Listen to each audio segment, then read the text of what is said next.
Scott Pelley. Scott, I think your story on 60 Minutes this week is going to have a lot of people across the country worried about their mortgages. Tell me, who owns the house today? Who owns this house that we're sitting in?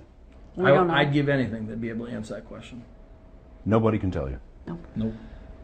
For a lot of homeowners, it looks like it's not clear exactly who owns their home, right?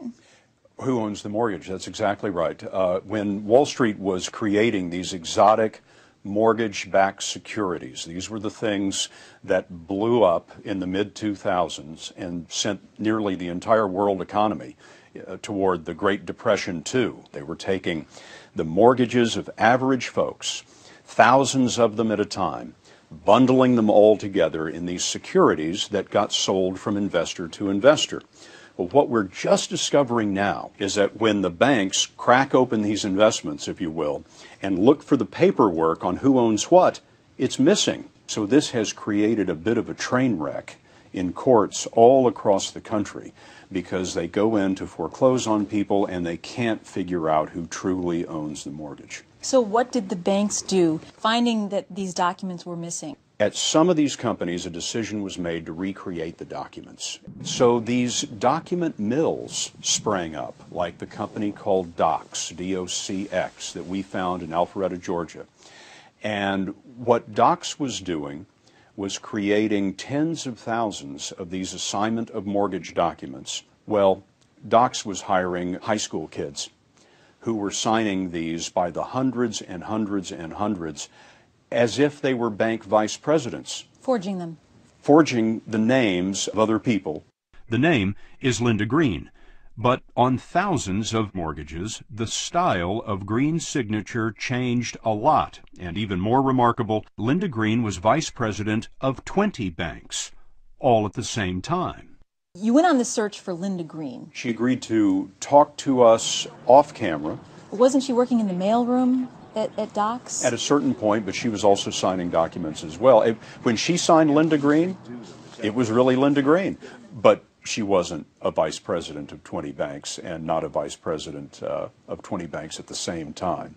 Now, you did find someone named Chris Penley who worked in the same forged document mill that Linda Green worked in. That's right. Now, tell me about Chris Penley's job at this place. Chris Penley's job was to sign documents, and he would sign whatever name needed to be signed at that moment in time.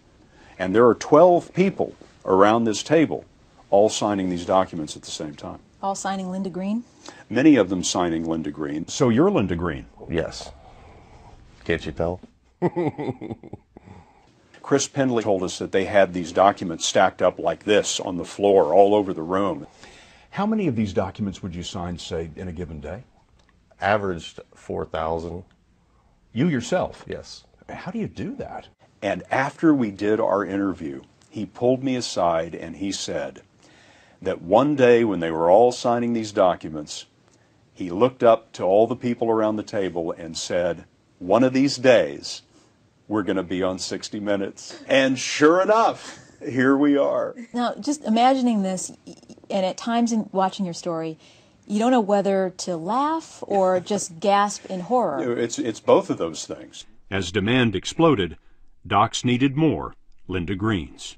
The documents they're signing, those are people's homes. These are the ownership documents underpinning the American dream.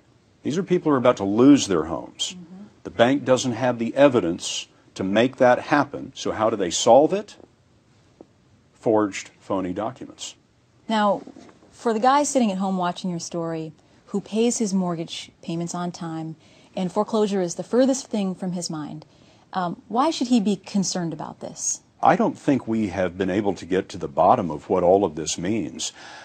The chairman of the Federal Deposit Insurance Corporation, Sheila Bair, one of the nation's top banking regulators, has called this problem in our story pervasive throughout banking across the country. It is probably many tens of thousands of mortgages that seem to have no paperwork behind them that establishes who actually owns the house. So if you pay off the mortgage after 30 years, are you going to be able to get the title for the house, or is it going to be missing?